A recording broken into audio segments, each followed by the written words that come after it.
Hello viewers, today for refurbishing we have a Uniden 900 MHz model EXAI-398, and I find this to be a really interesting telephone because this was one of the telephones that was present in the transitionary period when the 5800 MHz or 5.8 GHz telephones were starting to take over the market, and these were finally beginning to phase out after some odd 10 years. So these were sold up into the mid 2000s, and this particular instance was from 2005. And what I like about it is it's a very fully featured telephone. We have a full answering machine on the base, fine handset, voice message recording, for yourself, memo recording, ringer selection on the base, volume, the clock, and the ring time and everything is all digital in the menu now. There's no longer the switch on the side that controls the ring time and the volume and dial mode and all stuff. It's all done in the menu. So it's very modernized. And on the handset we begin to see things like the digital memory dial on the screen, and how do we get out of that? The more advanced menu present, different languages, and just a variety of different modernized features, if you will, appearing on this phone. But underneath all that is just a basic analog transmission. So you still have the excellent range and sound quality of the earlier models. Slightly smaller handsets, a little bit more, sleek looking and rounded versus the typical old flat ones. And smaller antenna. Got a really bizarre battery cover to it. But we still have the nice 3 AA cell nickel cadmium battery. This is the battery's from 05, and so it's a really good quality phone, and I really like a lot of the models from the EXAI series. But anyways, one more thing I'll point out is that anybody's familiar with Uniden's 900 MHz offerings, this handset may look familiar. It is very, very similar to the EXP370 handset, slightly larger and a few additional features. So I think that's long, so I've rambled on in a refurbishing video, but let's get started here. So I've already done the initial checkout on this telephone, and everything is working fine, so there's no repairs to have been made, or to make rather. The battery is old, obviously. It's from 2005. Well, I mean, it would be obvious if you don't know how to read the date codes on these. Pull this back out of here anyways. Date code is up there, 0305, so it would have come from March of 05. So this battery is 17 years old and still works just fine. I had this on earlier today and it lasted, I was watching for about 2 hours and it kept going, and then I forgot to look at it and it checked out shortly after that probably, but even so, and to last 2 or 3 hours after 16 years of use. Did I say it was 17 years old? It's not, it's 16 years old. It's getting late, so I can't think anymore. But anyways, yeah, it was 16 years old. That's pretty impressive, really, and more than most people would ever need. So let's get started here. There's a little bit of commotion upstairs. We'll set that aside because it works fine. I'm going to take the belt clip off. If it comes off, it may not. There it goes. And then we're going to disassemble the handset. It's kind of gross. There's really lots of junk on this telephone, so it really is going to need a good thorough cleaning. So that's what we're going to do. I'm going to take this all the way apart, and we're going to clean it internally and externally, get rid of all that junk in here. Let's see here. Hopefully this screwdriver will be the right size.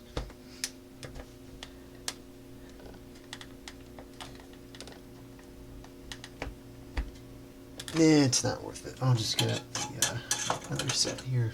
I think maybe actually I will have one in here that will work better. I gotta use this set more often. It's easier than the other one, at least to get out anyways. Whoops. These are stubborn screws. Or it's just because I'm using a cheesy screwdriver. There will be a combination of both. Okay, we should be able to split this now.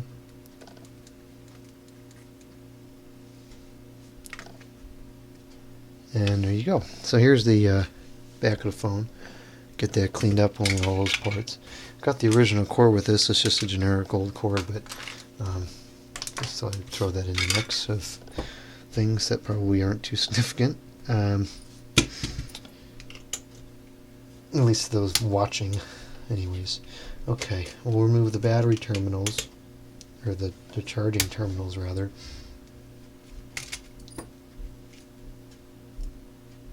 And I guess we'll have to clean those. So put those there. Okay, I've went around and removed some of the screws just so we don't have a blank space in the video. And now I'll be able to pull the board out. I also took off the other battery terminal and removed the headset jack cover. And here we go. Actually, I should probably put my electrostatic-y thing on. I don't know if this is really necessary, but just in case it is, I'll use it. And I'm just going to hold it for the sake of time. Okay, I'm going to pull this out. And it looks like I have to really loathe undoing these receiver capsules on these things. But it looks like I have to undo it.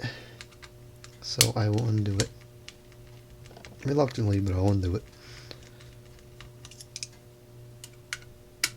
This one looks like it should go back into place relatively easily.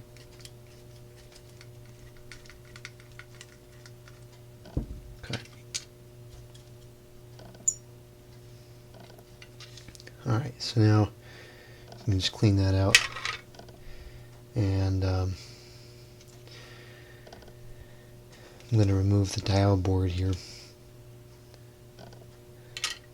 And we have another brilliantly designed thing here, so that there's absolutely no junk underneath the dial board there. So there's nothing wrong with this, so I'm going to just set that aside there. And I'm going to go around and I'm going to clean up. I'm going to clean the back of the phone here. I'm going to clean the buttons out because they're kind of nasty. I'm going to clean that off. I guess I'll clean that off. Clean that off. And I'm going to clean this off because this is super nasty. As you can see, there's all the display is all foggy, and there's some, who knows what that is under there. And I've seen worse. This isn't too bad, but it certainly needs to be cleaned. So I'll clean this and I'll pick up on the video in a few minutes.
Okay, so everything has been cleaned, at least as far as the handset is concerned. So now I'll begin to reassemble it. I'll start by putting the dialer pad back in the handset and make sure all the buttons are in. Which they are. Now I will reconnect the receiver capsule.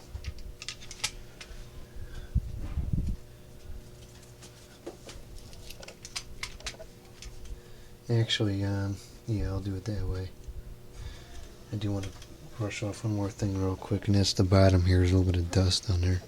So we'll just take that off. Okay.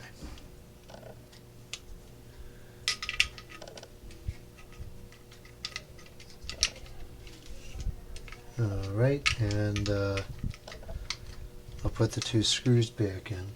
There's something strange about this telephone, and that is the material around the display, the black stuff, is not deteriorated.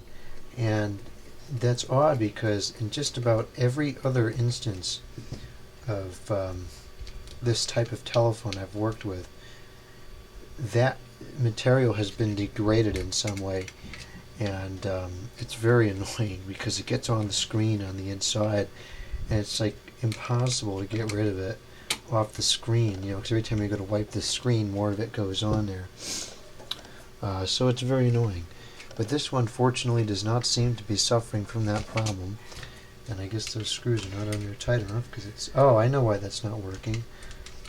I forgot the insulating ring that fell off as I was cleaning it. Just goes to show, even after you've serviced 50 of these telephones, probably more than that by now, you do still occasionally make errors. And that's why I always work slowly to eliminate the number of errors that I make. So put this back in, and we'll try this again. It's very odd that this is not centered over the what do you want to call this? The little holes for the sound. I do have an EXP-370 which needs to be refurbished, and so one of these days I'll open that up, and it will be interesting to get a comparison between these 2 telephones to see what the insides are like.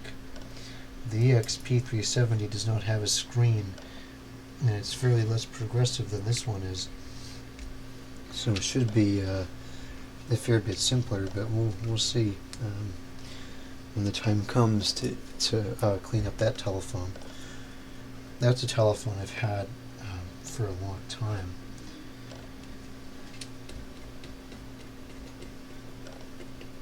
Okay, so now it's fitting securely.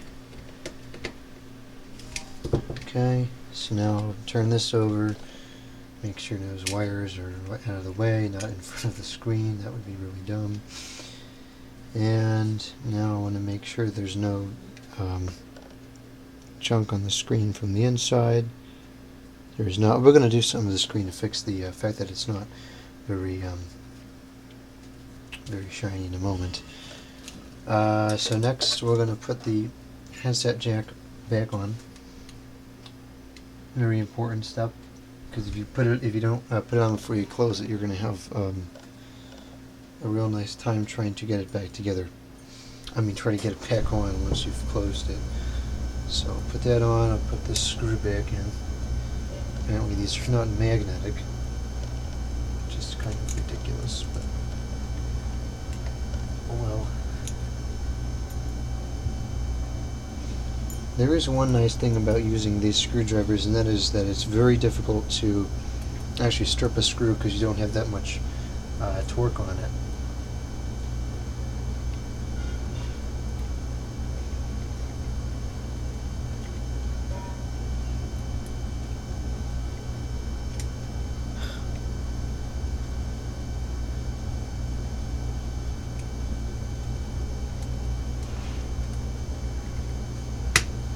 Okay, now that's in place, I'm going to just check the buttons, and they all seem to be pressing nicely, so that's good.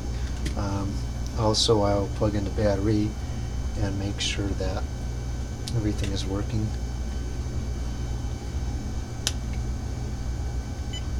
Yes, it's working. Okay.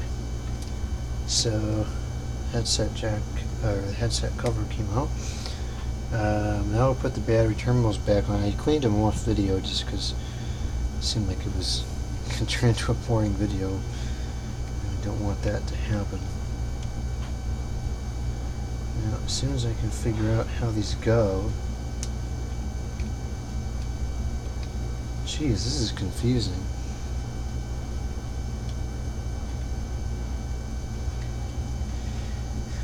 Well, if I can't figure this out, I'll have to look back at the video and try and figure out what in the world is going on here.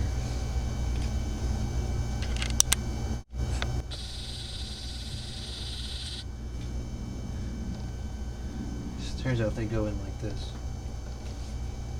which is reasonable enough. Oh no. There.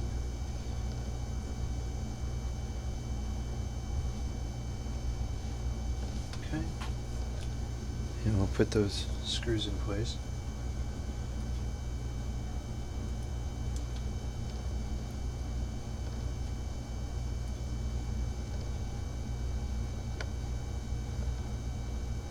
This is a real nuisance that they're not magnetic.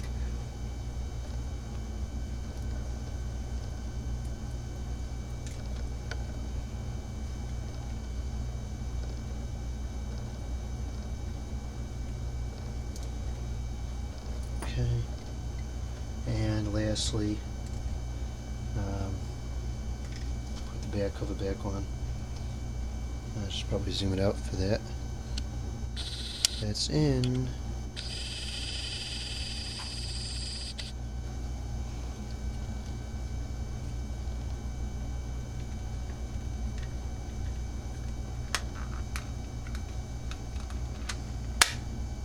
Okay. So we'll do one more test here. Actually, for this test, I'm going to plug in the base and test it. Make sure it's getting a good connection to the base. Security code may have to get reset. Oh, nope, it didn't. Still works.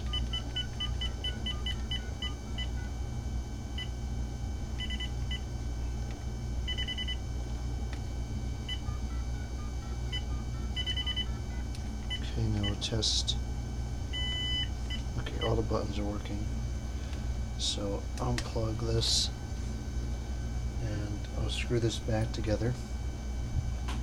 And then we're going to do, well, we have to do the base still, but before I do the base, I'm going to do something to the screen because it's really foggy still, even though I cleaned it. And it has numbers, superficial scratches. So, which is kind of odd on these telephones to see that. Because these phones were very well designed in the sense that if this telephone was to get placed down like this, or if it fell or whatever, you know, the screen is really never going to actually come in contact with anything. So the fact that it's as crummy as it is very odd. So the way I fix that is I just take a little bit of brass polish. We gotta shake this up here apparently, and I'll put this on the display, and we're actually going to polish the screen. And this works well. I've done this a number of times. The only issue is in this case we'll get little bits of white residue in certain cracks, which I'll have to clean out. But that's not too bad, considering how well this works. So I'm going to do this for quite a while, actually.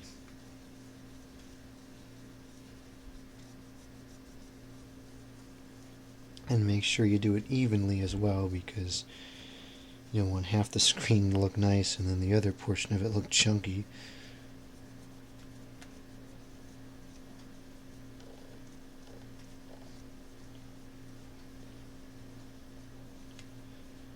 Okay, looks like most of the polish is starting to wear off, so I'm gonna be done with that for now. And you can see it does look a fair bit better. It's not perfect. Of course, I could spend a lot more time on that as well, which I'm not going to at this point. Maybe some other day when all the time in the world becomes accessible to me, I will make this screen look a little better, but that certainly improved its readability, and that's really all I was looking to do. So that we're going to consider to be done. And because this is a water-based polish, what you can do is just take a damp cloth and you can wipe this over all of the little crevices, and it will take all of it out with ease.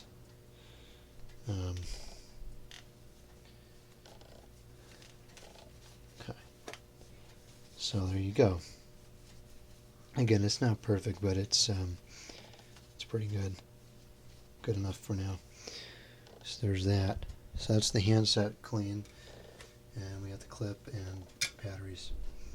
Now I will clean the base. That was an interesting sound. Okay, battery. And I actually didn't use any sanitizing chemicals yet, so we'll do that now. I usually use these because they kill the cold and flu viruses, and I hate getting a cold, so pull this out of here.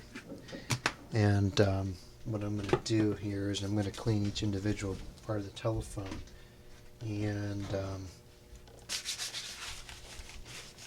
going to wipe down the surfaces of everything here, because who knows, somebody with a cold could have handled this telephone. Oh my goodness.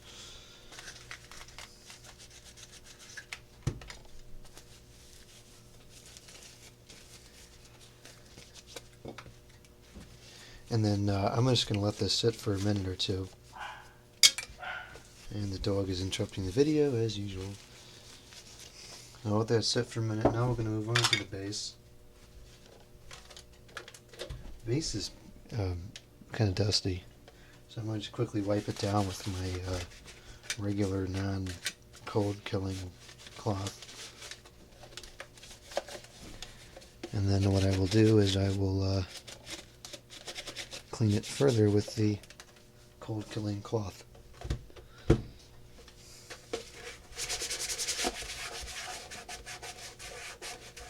And this is like got an abrasive side to it, so it really cleans hardened gunk off of there pretty well.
Okay, so now I'll let that sit. I guess we'll clean the wall wart too. Why not? Look at all that stuff that came off there. These are really these are good cloths. I like them. Unfortunately, they're not reusable, so there's a budget factor involved. But I think they only cost a couple dollars. So after I use this cold killing cloth, I'm going to go around and clean everything with water, because I don't really know if it's good. Well, I don't know what the effects are, probably none, but I don't think it's a good idea to have this cold killing solution sitting on the plastics for a long period of time. So I'm going to go get a new wet cloth and wipe everything down again, then we'll dry it off and it'll be done. Oh no, I got a little bit of water on my camera. Okay. So, now I will wipe it off with water. And this may not be necessary, but I think it's a good idea. So I'm going to do it. Then I'll dry it off with a new clean dry cloth.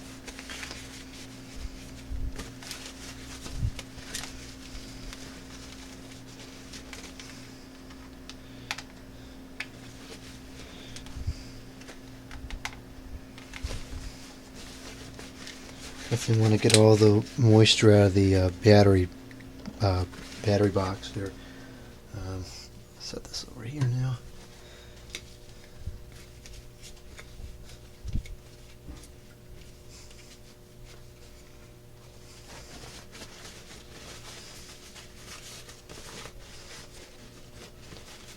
Okay, clip. It probably isn't particularly exciting. No, it just takes too long to edit down these videos to a really quick length. And the battery, which probably shouldn't get wet, but well, none of it really should get wet, so this doesn't matter. The base is a little bit more, well, actually it's cleaned up pretty good. It's a little bit beat up, unfortunately. This is actually the third time I've tried to acquire one of these telephones. There was a white one on eBay not that long ago, and it was going for a pretty reasonable price, and it ended up selling for like $1 more than what I wanted to pay for it, and I was pretty irritated about that. And then there was a black one that came on like this, and I made an offer and somebody else bought it. I still don't quite understand how that happens, but that's what happened, and so I lost that one. And this one came on, and it was cheaper than both of those, and so naturally I got it. And it's pretty cool. I like it.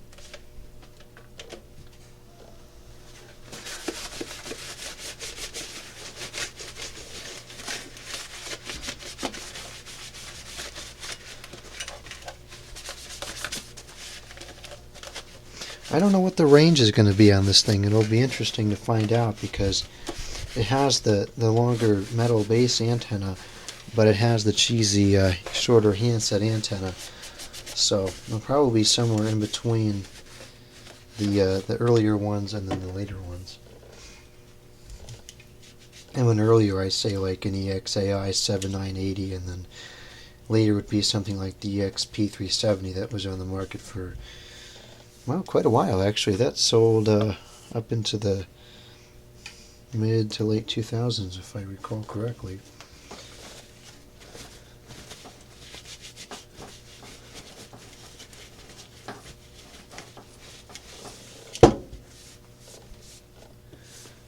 Alright, so after this, that's pretty much done. Well, I guess there could be a cold and flu virus on the cord, so we'll just clean that off too real quick. Can't imagine what the harm it would be.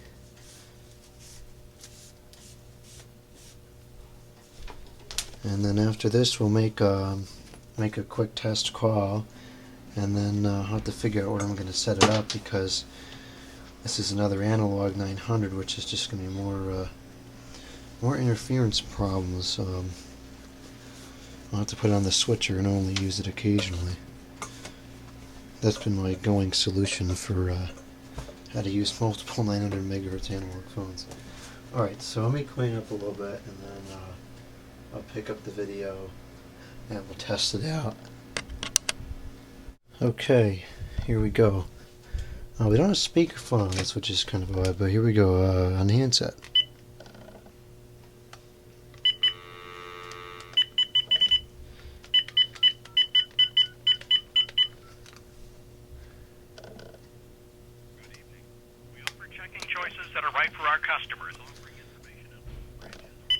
Okay, now we'll test incoming calls.